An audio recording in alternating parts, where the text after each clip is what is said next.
వర్గాలందరూ అలాగే వైఎస్ఆర్ కాంగ్రెస్ పార్టీని అభిమానిస్తున్నారని అనుకుంటున్నా. వైఎస్ఆర్ కాంగ్రెస్ పార్టీ లేదా జగన్మోహన్ రెడ్డి గారు ఈ 5 ఏళ్ల పాటు ఎవరినైతే ఏ వర్గాలనైతే కాసుకున్నారో, ఏ వర్గాల దీన్ని అభ్యున్నతికి పాటుపడుతూ వచ్చారో, రాష్ట్ర అభివృద్ధితో పాటు వాళ్ళు ఎంత ఉత్సాహంతో పోలింగ్లో పార్టిసిపేట్ చేశారు. అందులో ముఖ్యంగా మహిళలు పోలింగ్ పర్సెంటేజ్ ఇవన్నీ చూసిన తర్వాత ఎవరు అంచనాలు వాళ్ళు వేసుకోవచ్చు. మాకైతే ఖాయంగా కనపడుతోంది గవర్నమెంట్ వస్తుంది, చాలా బాగా వస్తుంది. మొన్నటికి అంత కూడా జరిగింది, మిగిలిన చోట్ల జరిగిన చోట్ల కూడా పోలింగ్ పర్సెంటేజ్ పెరిగాయి. ఓటింగ్ జరిగే శాతాన్ని బట్టి చూసి యాంటీ ఇన్కంబెన్సీ అనుకుందామంటే మీరు గమనించిన జగన్మోహన్ రెడ్డి గారి మీద అంత వ్యతిరేకత పెంచుకుని ఈ వర్గాలు ఏ వర్గాల కోసం అయితే నిలబడినాడు వాళ్ళు రావడానికి అంత ఇది రీజన్ కనపడతా లేదు. వీళ్ళందరూ చంద్రబాబు నాయుడు కానీ ఆయన పార్టీ కానీ పెట్టిన సూపర్ 6 అనే ఇది కానీ లేదా ఆయన అర్జెంటుగా తెచ్చుకోవాలని వాళ్ళ కోరికుందా అని చూద్దామంటే అంతా అటువైపు కనపడలేదు. ఎందుకంటే చంద్రబాబు నాయుడికే తన అజెండా మీద నమ్మకం లేదు. ఆయన సూపర్ 6 గురించి కూడా ప్రచారం చేసుకోవాలి. ఆయన ఎంతసేపు ఉన్నా జగన్మోహన్ రెడ్డి గారి మీద వ్యక్తిగతంగా దాడులు లేదా వివేకానంద రెడ్డి హత్యను ఇంకా గొడ్డలు అనడము, ఇంకోటి కుటుంబం దీన్ని వాళ్ళకి సంబంధించిన కుటుంబ సమస్యల గురించి తీసుకొచ్చి పెట్టడము, లేదు లాస్ట్లో ల్యాండ్ టైటిలింగ్ యాక్ట్ అని ఇంకోటి తీసుకొచ్చి ఒక అర్థం లేని ఇది దేన్నైతే వాళ్ళు ఆ రోజు సపోర్ట్ చేశారో, దేన్నైతే ఈరోజు ఐ థింక్ నీతి ఆయోగ్ వాళ్ళ దాంట్లో కూడా ఉంది, దాన్ని ఒక ఇష్యూ కింద చేసి ఆయన ఇచ్చిన హామీలనే గట్టిగా చెప్పుకోలేని వచ్చాడు. ఎందుకంటే ఆయనకే నమ్మకం లేదు. ఇంతకుముందు కూడా చెప్పాం, అది హామీలను అమలు చేస్తాడే నమ్మకం జనానికి లేదని, ప్రజలకు లేదని.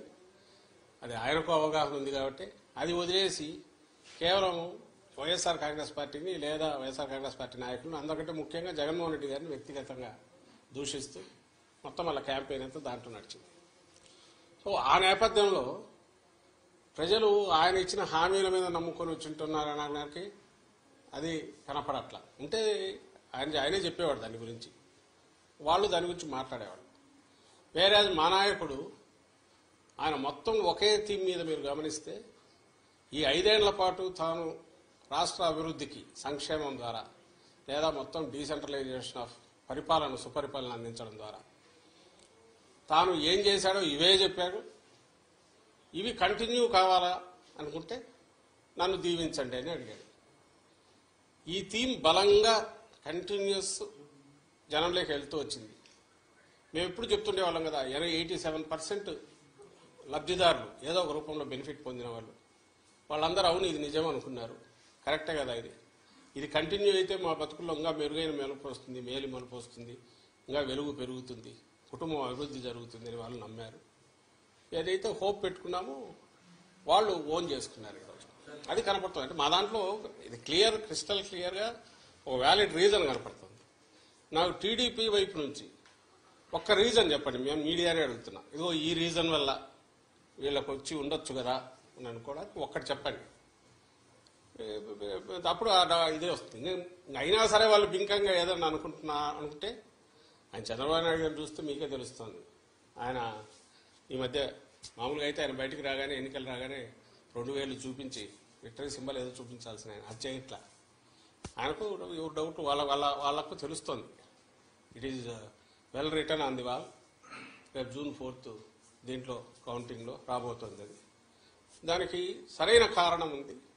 ఓ సీరియస్ పాలిటిక్స్ చేసే లీడర్కు జనం అభిమానిస్తారు, ఆదరిస్తారు, హక్కున చేర్చుకుంటారు అనే నమ్మకం ఈ ఎన్నికల్లో కలుగుతుందని మేము భావిస్తాం. సార్, మీరు మొదటి నుంచి చెప్తున్నట్టే పల్నాడు జిల్లాలో కావచ్చు లేదా రాయలసీమ జిల్లాలో కొన్ని ప్రాంతాల అల్లర్ల పైన కేంద్ర ఎన్నికల సంఘం సీరియస్ అయింది. మీరు మొదటి పోలీసులు పాత్ర ఇందులో ఉందని చాలా క్లియర్గా చెప్తున్నారు. కేంద్ర ఎన్నికల సంఘం వారిపైన కూడా వెయిట్ వేసిందని ఎట్లా చూస్తారు? సార్ దానికంటే ఇప్పుడు పురంధేశ్వరి గారు కూడా కొంతమంది అధికారులు మార్చమన్నారు. ఎక్కడైతే అధికారులు మార్చిన దగ్గర ఇటువంటి ఘటనలన్నీ కూడా దాన్ని ఎలా చూస్తారు? ఇప్పుడు మీరే గమనిస్తే ఈరోజు చూశాను, నాకు ఈనాడు బ్యానర్ హెడ్ ఐ థింక్ సరిగ్గా లాస్ట్ మంత్ ఎప్పుడైతే అందరినీ బదిలీ చేసినప్పుడు లేదా వాళ్ళ మీద యాక్షన్ తీసుకోవాలని చేసి బదిలీ చేసి మార్చినప్పుడు ఎస్పీలు కానీ కలెక్టర్లను కానీ ఈడ్చి పారేసిన ఈసీ అని ఒక పెద్ద బ్యానర్ హెడ్డింగ్ పెట్టి వేశారు. ఆ రోజు నుంచి చెప్తున్నాం ఈ పురంధేశ్వరం ఇంకోరు మాకు ఇదిగో ఈ కంప్లైంట్లు ఉన్నాయని అపోజిషన్ రాయడంలో తప్పేం లేదు. కానీ ఎవరిని పెట్టాలని కూడా వాళ్ళే సజెస్ట్ చేశారు. ఎప్పుడైతే కూటమి ఫామ్ అయిందో అప్పుడే చంద్రబాబు నాయుడు గారికి ఫ్రీ హ్యాండ్ ఇచ్చినారేమో అని అనిపిస్తుంది పై నుంచి. ఆ మేర కొంచెం ఒత్తిళ్లు పనిచేసాయనడానికి బలమైన ఇది ఆ రోజు హడావుడిగా అంతమందిని మార్చినప్పుడు చెప్తున్నాం పట్టులేని వాళ్ళు వస్తే కష్టమని. ఆఖరకు పోలింగ్ తర్వాత జరిగిన హింస చూస్తే అది ఎంత కరెక్ట్ అనేది అర్థమవుతుంది. ఈరోజు మళ్ళీ వాళ్ళు అదే పెడుతున్నారు. పాయింట్ వచ్చి ఎక్కడైతే అధికారులు ఉన్న అధికారులను వాళ్ళు కదిలించి రకరకాల కారణాలు చూపి చేయించుకున్నారో అక్కడే ఇవి జరగడం అంటే వాళ్ళు పెడితే మరి వీళ్ళు ఏజెంట్ల కింద పనిచేస్తారు కదా అని అనుకుంటే ఈ మాత్రం ఇది కూడా జరిగేది కాదు ప్రికాషన్ తీసుకుంటే. కానీ అట్లీస్ట్ ఇప్పటికైనా మేలు. ఇప్పుడు రియలైజ్ కావాల్సింది కానీ ప్రజలు కూడా గమనించాల్సింది ఏంటంటే ఆ రోజు అధికారులు తప్పించి ఎవరైతే తెచ్చుకున్నారో వీళ్ళుండగా జరగడం అంటే అది ఈసీ ఫెయిల్యూర్ ప్లస్ టీడీపీ కుట్రపూరితంగా చేసింది అని రెండైతే అవగాహన అర్థమవుతుంది కదా. ఈ నేపథ్యంలో మళ్ళీ వేటు అని చెప్పి ఈరోజు వాళ్ళు చేసేసి ఏదో తమ ప్రతిభనో లేకపోతే టీడీపీ చాలా నిష్పాక్షికంగా ఉందో లేదా ఈసీ నిష్పాక్షంగా వ్యవహరించిందో అన్నట్టు ఈ పత్రికల్లో దాన్ని ఉపయోగించుకుని బ్యానర్లు పెట్టడమే ఆశ్చర్యంగా ఉంది. ఏదైతే మేము చెప్తూ వచ్చామో అదే జరిగింది. వైఎస్ఆర్ కాంగ్రెస్ పార్టీ మళ్ళీ చెప్తున్నాం, జగన్మోహన్ రెడ్డి గారు కానీ మా పార్టీ కానీ ఎట్టి పరిస్థితుల్లోనూ ప్రజలములో మమేకమై ప్రజల ఆకాంక్షలకు తగినట్టు ప్రజలకు దీనికి తగినట్టు చేసి తద్వారా బ్లెస్సింగ్స్ తీసుకొని మళ్ళీ పాలనలో కొనసాగాలనుకుంటామే తప్ప ఇట్లా అడ్డగోలుగా వ్యవస్థల్లో దూరో ఎవరినో ఎస్పీలను పెట్టుకునో 3 కలెక్టర్లను పెట్టుకునో దాని ద్వారా ఎన్నికలు మేనేజ్ చేసి రిజల్ట్స్ ఏవో వస్తాయి అనుకోను ఇప్పుడు కూడా రాస్తున్నాడు ఆయన. ఆశ్చర్యం వేస్తుంది. ఈ ఆఫీసు ఏదో అప్గ్రేడ్ చేయొద్దు మొన్న రాశాడు.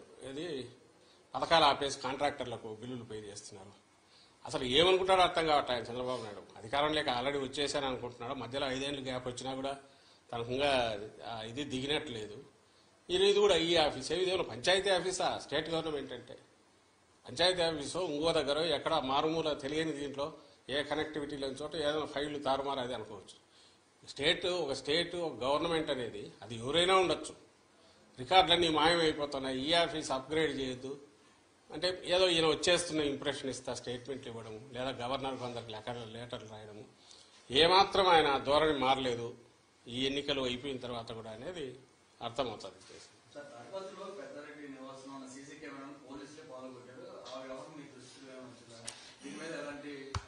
అది అన్యాయమైన ఇది.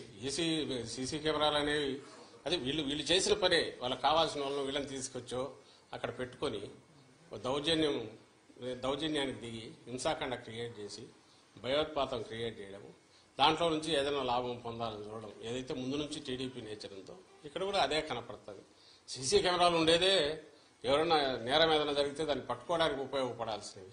పోలీసులు పోయి దాన్ని పగలగొట్టడం అంటే ఇంకా అంతకంటే ఘోరం ఏమైనా ఉంటుందా? దాని మీద ఈసీకి మళ్ళీ కంప్లైంట్ పెడుతున్నాము, ఇది చేస్తాం. కానీ ఈ మొత్తం ఈ 10-15 ఈ మన ఎన్నికలు అయినప్పటి నుంచి జరుగుతున్నవి చూస్తే మాత్రం టార్గెటెడ్గా తెలుగుదేశం పార్టీ ఈ ఎలక్షన్ కమిషన్లో తనకు మేము చెప్తున్నాము. ప్లస్ అన్నిటికంటే ఇదేంటే ఎవరు మన తెలుగుదేశం పార్టీ కూడా ఆ రోజు సపోర్ట్ చేసింది. అది కూడా మేము తెచ్చి చూపించాము. అయినా సరే దాని మీద అడ్డగోలుగా అది ఇంకా ప్రపంచం బద్దలైపోతుంది, తలకిందులు అవుతోంది, ఆస్తులు ఎవరివి ఎక్కడా ఉండవని అంతవరకు తీసుకెళ్లి వాళ్ళ ఆఖరు చేసిన డ్రామాలన్నీ నాకు తెలియగలుగుతాను. మళ్ళీ ఈరోజు దాని గురించి మాట్లాడట్లా అయిపోయింది వాళ్ళ పని. దాని పని దాంట్లో 2 తెలుస్తాయి.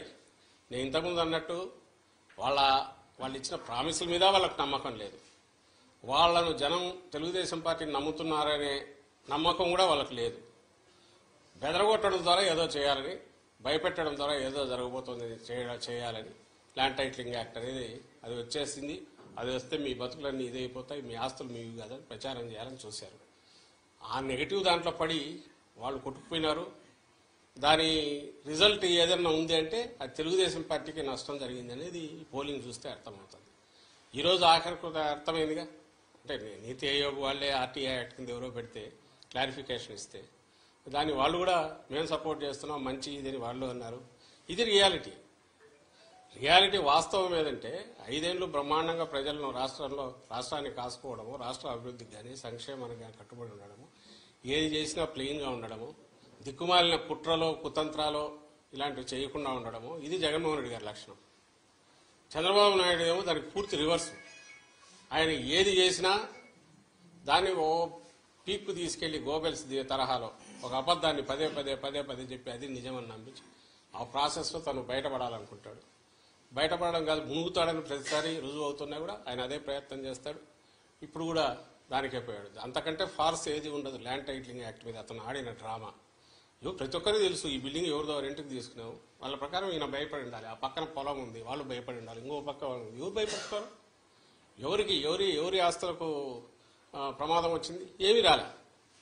అయినా సరే ఈయన క్రియేట్ చేసిన ఒక ఫాల్స్ దీన్ని అబద్ధాన్ని పదే చెప్పేసి రాష్ట్రం అంతా అతరాకుతరం అయిపోతున్న ఇంప్రెషన్ తీసుకొచ్చి ఆ దీంట్లో జరిగింది ఏదే అంటే తనే కొట్టుకుపోయినాడు. అది రేపు June 4th తెలుస్తుంది. ఇలాంటి ఫార్సికల్ దీనివల్ల ఇంకో దాని వల్ల ఏం కాదు అని ప్రజలకు ఏదన్నా కావాలంటే సీరియస్ పాలిటిక్స్ చేస్తేనే వాళ్ళ ఆ పాలిటిక్స్ చేసిన వాళ్ళకి కానీ ఆ పార్టీకి కానీ జనం బ్లెస్సింగ్స్ ఉంటాయి. ప్రజలకు కావాల్సింది కూడా అలాంటిదే తప్ప ఇలాంటి పబ్లిసిటీ ఏమంటారు, దాన్ని ఏమంటారు, మీడియా చేతిలో ఉందనో మౌత్ పబ్లిసిటీ దీని ద్వారానో కేవలం అబద్ధాలు ప్రచారం చేయడం ద్వారా ఎలాంటి ఇది ఉండబోదు, ప్రయోజనం ఉండబోదని ఈ ఎన్నికల్లో అది కూడా ఒకటి రుజువు అవుతుంది. రేపు June 4 మీరు ఫలితాలు చూసినప్పుడు తెలుస్తుంది. సార్, ఇప్పటికే సిట్ని నియమించారు. ఇంకా కౌంటింగ్ ప్రక్రియ సజావుగా సాగాలంటే మరికొంత పోలీసులు కూడా బదిలీ చేయాలని కూడా నిన్న కూడినట్లు తెలుసు. మంత్రులు కూడా ఇది ఉంది. ఇప్పుడు ఒకటి సిస్టంలో మేము అనుకుంటుంది అన్నిటికంటే ముఖ్యంగా పోలీస్ అబ్జర్వర్ తప్పించాలి. ఈసీ తరఫున ఎవరైతే ఉన్నాడో రిటైర్డ్ అధికారి అతనికి ఏ బాధ్యత లేదు. వచ్చి అందరినీ అడ్డంగా కంట్రోల్ చేసే దీపక్ మిశ్రా అని పేరు ఏదో ఉంది చేయాలని చూస్తున్నాడు. దానివల్ల కొంతమంది అటు లీనింగ్స్ ఉన్న వాళ్ళు లేదా వాళ్ళ కుట్రల్లో పార్ట్ అయిన వాళ్ళు కొంతమంది ఉండొచ్చు అధికార వ్యవస్థలో. కొంతమంది రికార్డులో ఏం రాస్తారో పై నుంచి ఎలక్షన్ కమిషన్ పరిధిలో ఉంది, రేపు కౌంటింగ్ అయ్యేంతవరకు కాబట్టి కోడ్ ఉన్నంతవరకు అనే భయంతో కూడా వాళ్ళ దీనికి లొంగి చేయొచ్చు. కాబట్టి అందరు అధికారులను కేవలం ఎలక్షన్ కమిషన్ పరిధిలో ఉంది కాబట్టి అధికార యంత్రాంగం అంతా అట్లా ఉందని మేమైతే అనం. అదేదో ఎందుకంటే చూసాము 5 ఏళ్ళు ఇది ఇటాల్ రౌతు కొద్ది గుర్రం అన్నట్టు ఎవరు కంట్రోల్ చేస్తున్నారో, ఎవరైతే పైన ఉంటారో వాళ్ళ మీద కంట్రోల్ చేసేవాళ్ళు దానికి తగినట్టు బ్యూరోక్రసీ పనిచేస్తుంది. చిన్నవి పొలిటికల్ ఉండేవాళ్ళు కొంతమంది ఉండొచ్చు. అయితే దాన్ని ఆసరా చేసుకుని ఎలక్షన్ కమిషన్ పరిధిలో ఉంది కాబట్టి తెలుగుదేశం పార్టీ కొంతమంది వాళ్ళ ఏజెంట్లు లాంటి వాళ్ళను వాళ్ళకు లొంగినంలో పెట్టుకుని కొంతమంది ఈ ప్రాసెస్లో వీళ్లతో గొడవ ఎందుకో ఎలక్షన్ కమిషన్ ఏం రిమార్క్స్ రాస్తుందని భయపడి కొంతమంది అధికారులు కూడా దానికి ఇచ్చేసింది. మాకు కావాల్సిందల్లా ఏంటంటే ఒక ఫేజ్ అయిపోయింది.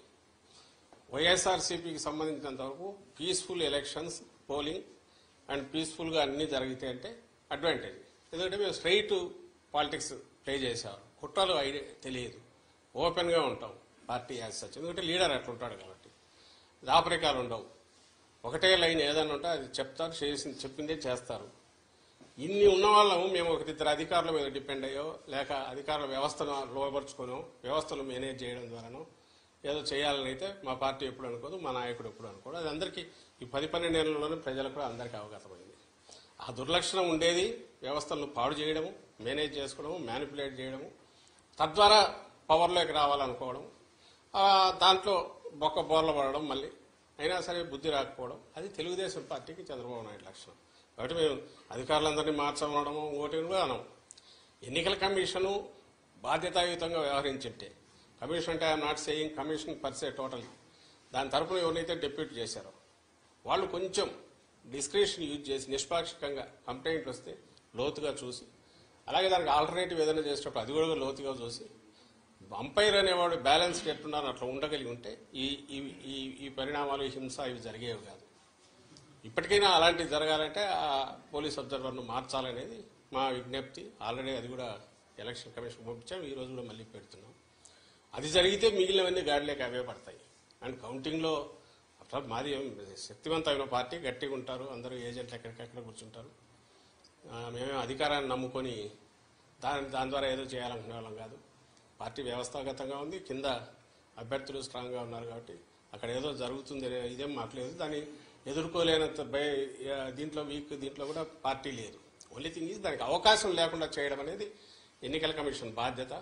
అది ఆ బాధ్యత సక్రమంగా నిర్వర్తించాలని అయితే మేము కోరుకుంటాం.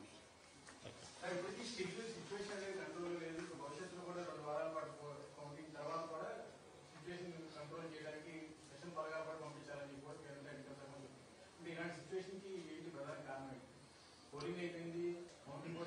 ఎప్పుడైతే ప్లేయర్స్ పక్కన అంపైర్ అనేవాడు కొంత అటు ఒక వర్గం వైపు పోతాడో అప్పుడు ఏదైనా జరిగే అవకాశాలు లేవు. మధ్యలో ప్రజలు మా కోరిక కూడా అదే, ఈవెన్ ప్లే గ్రౌండ్ క్రియేట్ చేయాలా. మేము లేము అధికారంలో, ఇప్పుడు అధికారంలో లేమంటే టెక్నికల్లీ ఉండొచ్చు కానీ బట్ ప్రాక్టికలీ ఏసీ పరిధిలో పనిచేస్తుంది. కాబట్టి మేము ఫర్వెంట్ రిక్వెస్ట్ అండ్ ఖచ్చితమైన డిమాండ్ ఏంటంటే ఎలక్షన్ కమిషన్ ఆబ్జెక్టివ్గా పనిచేసి ఒక సెక్షన్కు మాత్రమే కొమ్ము వస్తున్న ఒక రాజకీయ శక్తి కంటే టీడీపీ ఆ కూటమి కొమ్ము కాస్తున్న ఎన్నికల కమిషన్ వర్గాలు కానీ అధికారులు కానీ ఎవరు అంటే వాళ్ళను పక్కన పెడితే everything will fall in line, set right అవుతుంది. మా వరకు మేమైతే ఎన్నికల కమిషన్ చేతిలోకి అధికారం పోయిన తర్వాత దాంట్లో వేలు పెట్టాలని కానీ దాని ఏదో అడ్డదారుల్లో వాడుకోవాలని కానీ ఎప్పుడు అనుకోవట్లేదు. గతంలో అనుకోలే, ఇప్పుడు అనుకోవట్లా. కాబట్టి మాకు నిష్పాక్షికంగా ఉండే ఎన్నికల కమిషన్ ప్రతినిధులు ఇక్కడ ఉంటే everything will fall in line, అంతా బాగానే జరుగుతుంది. అప్పుడు అవసరం ఉండకపోవచ్చు, ప్రికాషనరీ దీని కింద ఫోర్సెస్ ఉండాలని వాళ్ళు అనుకోవచ్చు. మొన్న జరిగిన దాన్ని బట్టి నేనైతే అవసరం ఉంటుందని అనుకోవట్లా. ఏది నిష్పాక్షికంగా ఎన్నికల సంఘం వ్యవహరిస్తే అవసరం వస్తుంది అయితే అనుకోవట్లేదు.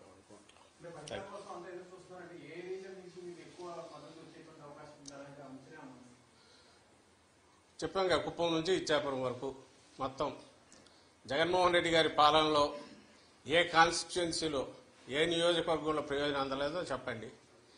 ఒకవేళ క్యాస్ట్ పరంగా పలానా క్యాస్ట్కి అందలేదని చెప్పండి, లేదా ప్రాంతం వైజ్ పలానా ప్రాంతంలో అందలేదని చెప్పండి. లేదు కదా, యూనిఫామ్గా సాచురేషన్ బేసిస్ మీద కింది నుంచి పై వరకు ఉత్తరాంధ్ర లాస్ట్ ఇచ్చాపురం వరకు అందరికీ ఒకే యార్డ్ స్టిక్తో ఒకే కొలమానంతో అన్ని ప్రయోజనాలు అందాయి. అన్ని ప్రాంతాల్లో ఈ ప్రయోజనాలు అందుకున్న వాళ్ళు కానీ లేదా అడ్మినిస్ట్రేషన్ పరంగా కింది వరకు డోర్ టు డోర్ దీనికి అది డోర్ స్టెప్ అడ్మినిస్ట్రేషన్ తీసుకెళ్లడంలో కానీ యూనిఫామిటీ ఒకే రకంగా జరిగింది. కాబట్టి ఆదరణ కూడా అన్ని వైపుల నుంచి అదే రకంగా ఉంది, ఇంక్లూడింగ్ కుప్పంతో సహా. అక్కడ కూడా బలమైన మంచి దీంతో మా పార్టీ గెలవబోతుంది అనేది మాకు కనపడుతున్నది, ఇప్పుడు కనపడుతున్న సూచన. మిగిలిన చోట్ల కూడా అట్లే ఉంటుంది. ఎక్కడైతే లోకల్ కారణాల వలన సరిగా ఎలక్షనీరింగ్ సరిగా ఇది కాక చేసుకోలేకను అభ్యర్థులు దీంతో రకరకాల కారణాలతో చిన్నవి అంటే అక్కడక్కడ ఉండొచ్చు. కానీ ఓవరాల్గా అయితే సేమ్ యూనిఫామ్ ఇది జగన్మోహన్ రెడ్డి గారి ఓటు ఏదైతే ఉందో, వైఎస్ఆర్సీపీ స్ట్రాంగ్ ఓటు ఏదైతే ఉందో, మా పార్టీ హామీలన్నీ నిలబెట్టుకోవడము లేదా అంతకంటే మెరుగ్గా జీవన ప్రమాణాలను పెంచడము అని అలాగే సుపరిపాలన అందించడం, ఈ ప్రాతిపదిక మీద చూస్తే ఆ బేస్ ఏదైతే స్ట్రాంగ్ ఇది ఉందో అది ఓవర్వెల్మింగ్గా వెల్లువలాగా ఓట్ల రూపంలో ప్రో ఇన్కంబెంట్ ఓట్ల రూపంలో వచ్చిందని మేము భావిస్తున్నాం. అది కనపడుతోంది. మీకు కూడా నేను ఇంతకుముందు చెప్పిందే, పర్సంటేజ్ ఆఫ్ ఓట్స్ పెరగడం, గంటలు వెయిట్ చేయడం, అలాగే మహిళలు బాగా ఎక్కువ మంది వచ్చి చేయడం, వేరే ఊరు నుంచి ఎవరెవరు వచ్చేస్తున్నారన్నారు. ఎవరు వస్తారో బస్సుల్లో వచ్చే వాళ్ళంతా ప్రయోజనాలు పొందిన వాళ్ళు, పథకాలు తీసుకున్న వాళ్ళు, బెనిఫిషియరీస్, వాళ్ళ కుటుంబాల్లో పిల్లలు మంచి చదువులు చదువుతున్నందువల్ల, లేదంటే వాళ్ళ తల్లికి తండ్రికో పెన్షన్ నెల ఫస్ట్కంతా జగన్మోహన్ రెడ్డి గారి పుణ్యం, ఇది పుణ్యమాని ఈ గవర్నమెంట్ మా వైఎస్ఆర్సీపీ ప్రభుత్వం పుణ్యమాని వాలంటీర్ తీసుకెళ్లి ఇవ్వడము. అంటే ప్రతి వాళ్లకు ఒక జగన్ అన్న ఉన్నాడు, ఈ ప్రభుత్వం ఆడింది, మాకేం పర్లేదు, మేము ఎక్కడైనా పోయినా పని చేసుకున్నా అని చెప్పి దూర ప్రాంతాలకు పోయిన వాళ్ళు, మెరుగైన వేతనాల కోసం దీనికోసం వాళ్ళందరూ కూడా ఇటు అదే పనిగా రావడం, అదంతా మీ మీడియాలో వచ్చినవే, ఓవర్వెల్మింగ్గా బయట నుంచి వచ్చారని అక్కడి నుంచి వచ్చి. ఇవన్నీ కూడా రెండే కారణాలు ఉండాలి. ఒకటి, కొనసాగుతున్న పథకాలు ఇవి రావాలి, ఇవి వస్తే సేఫ్, మా బతుకులు బాగుంటాయి, సేఫ్గా ఉంటుంది అనుకోని ఉండాలి. లేదా చంద్రబాబు నాయుడు ఇచ్చిన ఫాల్స్ ప్రామిసెస్ అని నమ్మి ఉండాలి. మీలో ఎవరైనా నమ్ముతారా? ఆయన ఇచ్చిన ప్రామిసుల మీద ఆయనకే నమ్మకం లేనప్పుడు చంద్రబాబు నాయుడుకే జనం ఎవరు నమ్మినారు? ఎక్కడ డిస్కషన్ కూడా రాలే వాటి గురించి. ఆయనే నమ్మలేదనడానికి ఇన్ని రీజన్స్ ఏం చెప్పింది. ఏది అవి వదిలేసి వేరే రకమైన వ్యక్తిత్వ హననము, లేకుంటే ఇండివిజువల్ను జగన్మోహన్ రెడ్డి గారిని టార్గెట్గా పెట్టి రోజు తిట్టడము, లేదా వైఎస్ఆర్సీపీని జనరల్గా తిరుగుతుండడము, ఇంతే తప్ప ఎక్కడ తాను ఇచ్చిన హామీల గురించి ఆయన కూడా ఆయన కూటమి కానీ పెద్ద ప్రచారం చేసుకోకపోవడం. ఇవన్నీ చూస్తే ఖచ్చితంగా నేను ఇంతకుముందు అన్నది కనిపిస్తుంది. అన్ని ప్రాంతాల్లో అన్ని చోట్ల వస్తేనే మేము ఆశించి లేదా మేము ఎక్స్పెక్ట్ చేస్తున్న విజయం మాకు వస్తుంది. సో అన్ని ప్రాంతాల్లో సమానంగా ఉన్నాయి, బ్రహ్మాండమైన ఆదరణ ఉంది, రిజల్ట్ కూడా అట్లాగే బ్రహ్మాండంగా ఉంటుంది అనేది మా అంచనా.